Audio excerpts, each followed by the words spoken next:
Hey guys, how's it going? Today we are going to be continuing our series of going through all of the Bond CEs in FGO and explaining the lore behind them. Alright, let's get to it. Today is the Assassins. Starting off strong with a moonlit night. This is most likely a reference to Stay Night, where this man, who remember is not the real Kojiro, has finally come to an end of his training and journey, happily dying to a superior swordsman. The arm of the demon Shaitan, grafted to the body of a desperate man. Shaitan is of course actually the demon Satan, which is very likely being differentiated from the fallen angel Lucifer in this context. Being able to control the arm of such a great demon likely means that a pact of some variety would have been in order, though it is described that cursed arm tricked the demon and took the arm for himself. In this case, Satan still has control of the arm, but figured out what Hassan would do with it and thus allowed it to be used for the time being, knowing full well that he would be able to get back at him in time. Much like Uriel, Stenos has no basis in reality and is purely a fate invention. The propriety of the Nine Dukes is the chamber that served as Qin Shi Huang's place for receiving others, and is where Jinkei attempted his assassination of the Emperor. The CE does bring up the important historical note that Jinkei was just barely out of distance to make the kill.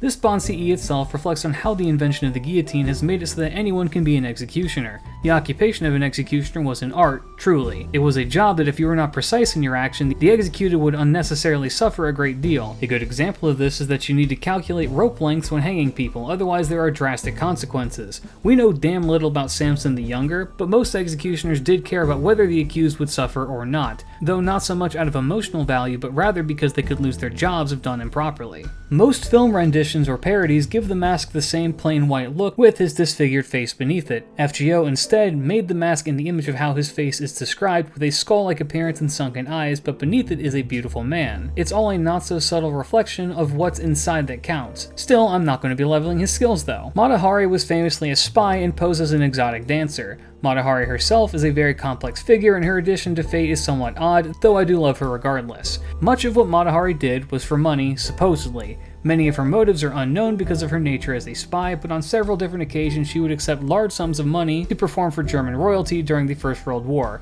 in hopes that she would be able to acquire secrets. Given how she is described in FGO, her writers here are likely equating her need for money to assist her lover, who was fighting in the war at one point and had lost an eye. The Iron Maiden is not and never was an actual implement of torture, though there are ones that are similar to it. It was a misidentification of a type of device called a Chandamount, which confines a person's limbs to a tight area while the head is exposed. The addition of spikes was made from a description of martyrs tortured in a 5th century document, but the device described was not an Iron Maiden. There is a gap in historical evidence of this type of device ever being used, and believe me when I say medieval artists loved their torture art. Jack's London on a Misty Night is maybe one of the most self-explanatory CEs. It's the prime time to commit atrocities when visibility is at its lowest and against people who won't be missed. Jekyll's is a nice nod to how he is in reality. On the outside, he is the model of a perfect gentleman. Calm, composed, respectable, kind, and fair. However, this is only his outward appearance. The true Henry Jekyll was a man of several vices, and when alone he would greedily indulge himself in these.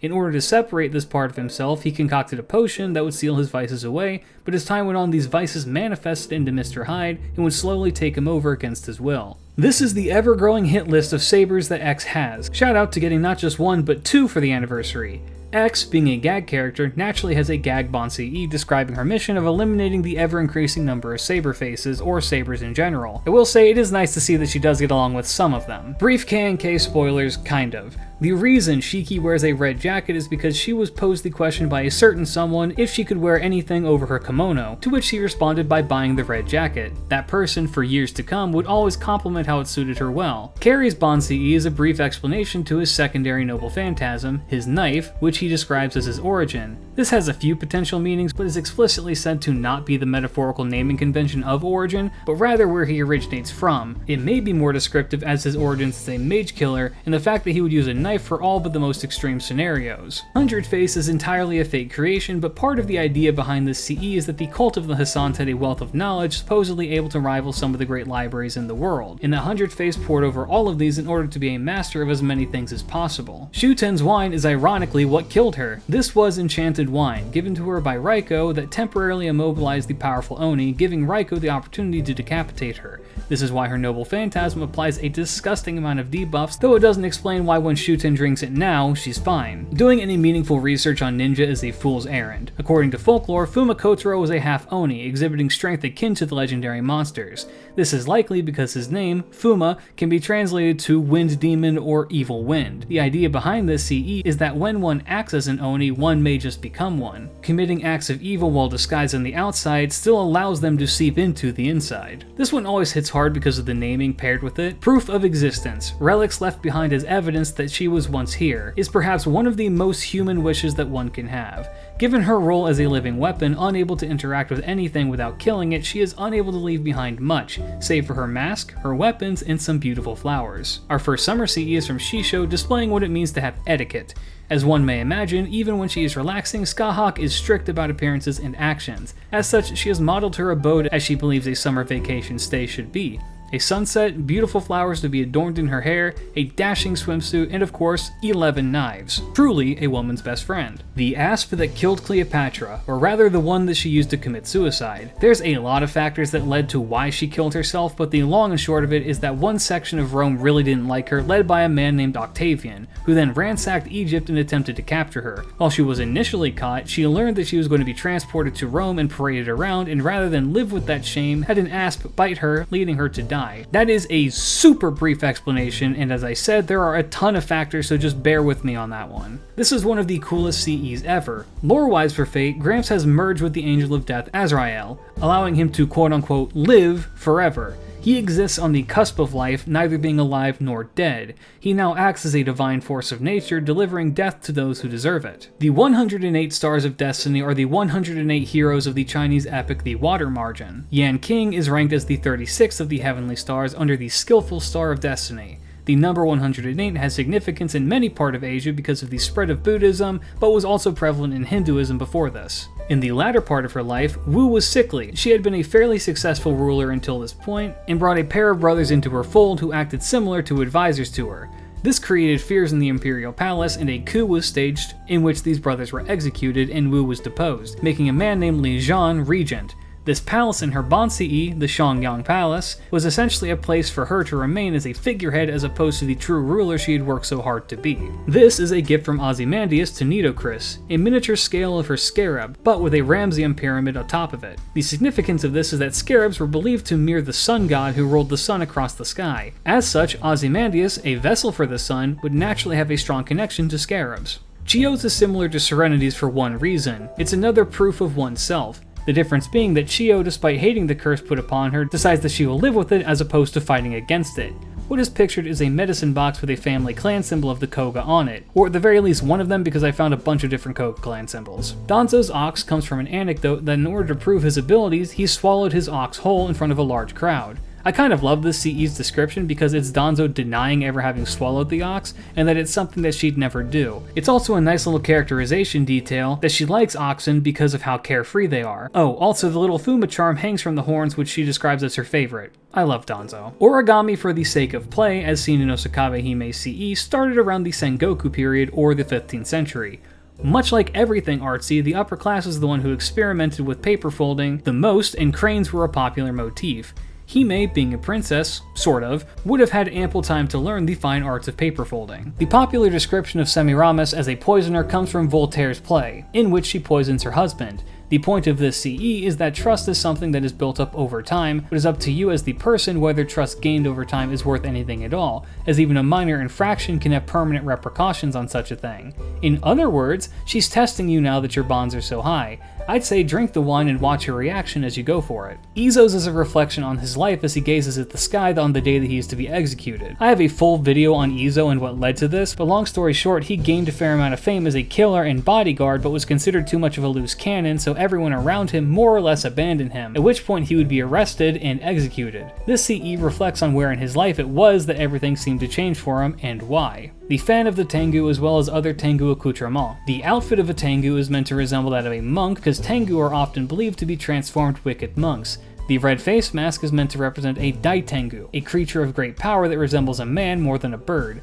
Finally, the Tengu's fan is a weapon able to summon enormous winds. In folk legends of Ushi Wakamaru, he was taught how to fight using a war fan by a Tengu using one of these fans. So while Consort Yu's only has a minor historical connection, that being the poppy flowers being associated with Consort Yu, this CE is still fairly impactful. The book is one that she doesn't really care for, but rather uses a way to get people to leave her alone. Yu doesn't particularly care for humans to begin with, and certainly never had any interest in communicating with them, so she used the book as a way to avoid them. So for her to give up that layer of protection willingly shows that, if only slightly, she has grown as a creature to accept those around her. No longer needing to hide away is an amazing thing. Old but strong is the only way to describe Old Man Lee. He spent his entire life honing his craft of fighting and then teaching others to fight as well. I'll do a behind the servants on him eventually, but every resource I find is Google translated from Chinese, and Kama's Bon Ce is her sugarcane bow and floral arrows. The arrows have 5 distinct flowers upon them belonging to a lotus, jasmine, mango, ashoka, and blue lotus, though in FGO they opt mostly for the standard lotus. These act in a way similar to the arrows of Cupid, causing one struck to fall in love. This, of course, is what inevitably led to Kama being disintevaporated by Shiva. I really like Gray's Bon Ce because it harkens back to Arthurian myth. Sir Kay, the adoptive older brother of King Arthur, was a crude, belligerent bastard. Essentially, he was one of Arthur's first knights and one of his most loyal followers until they eventually had a falling out. He was the kind of person who spoke his mind regardless of the repercussions, but because of these actions, spurred others onto greater things. So seeing him appear the same and treat his adoptive little sister the same way he always has is very cute. Corday is such an unusual character in history. Genuinely, if ever there was a case for time travel existing, I could see her being a martyr for a different future. Regardless, this is Corday recounting why she killed Jean-Paul Marat. Simply, and even historically, it was because she didn't like him.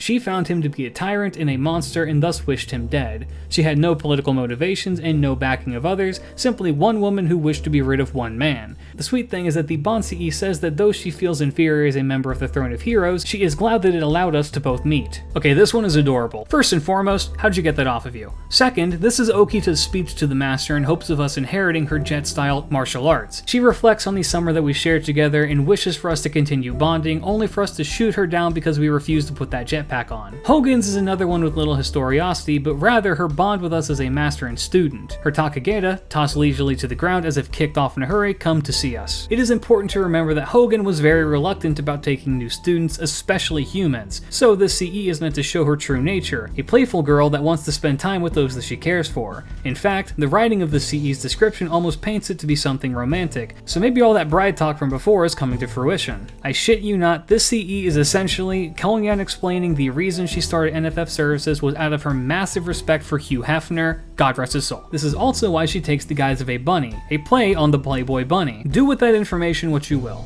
Alright lads, all 3 Summer Valks have different Bon Ce's likely to reflect their different personalities, starting with Thrud. We have a pistol, described as her trump card, made from her divine shield when she manifested in her summer form. Real Valkyries carried no such weapon, and this one was located in a Scandinavian forest. Hildur gets a SAM 66 submachine gun made out of divine iron and meant to represent the Spear of Odin Gungnir. We are given further explanations as to why the Valkyries have been given guns, this being broken into 2 theories. One is that they played too many FPS games with Tomoe, and 2 is that Odin thinks that guns are cool. This is not a traditional weapon of the Valkyries and was found leading near a fjord. Ortlin shares with us her rations, namely a ration of mead. It is adorable that she really likes mead and solidifies for me that she is the best of the Valks. Historically, mead was considered one of the drinks of the gods and a liquor without comparison. In fact, it was one of the drinks served in Valhalla, so it actually has a direct correlation with the Valks, which is nice. Also, my second favorite alcoholic drink. This CE was taken directly from Chapter 71 of the Water Margin, where the gathering of the 108 heroes was held, and the Taoist priest asked for a sign from the heavens.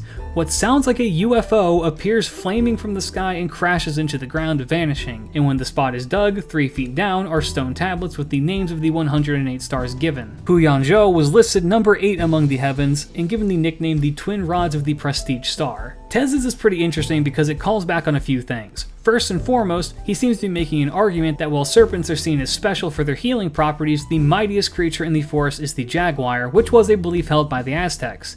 Tez also comments that while the jaguar is the most feared, it itself is not a god, but he is. The jaguar is his nagual, which is something like a spirit animal. So, when he dons the visage of the mightiest creature in the jungle, he becomes akin to the mightiest god in the heavens. It is believed that for this reason as well, many Aztec warriors donned the helmets and masks of jaguars in hopes of gaining their strength in battle. The food of the gods. mushrooms. The historical Locusta is believed to be the one who killed Nero's adoptive father Claudius, and was a notorious poisoner under the employ of several high-ranking Roman officials.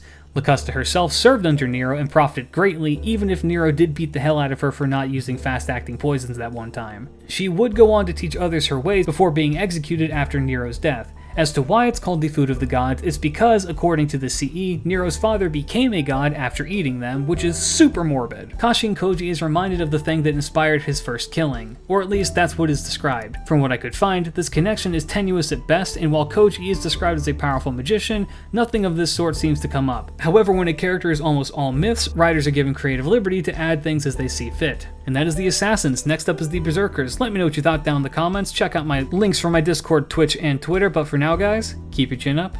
Peace.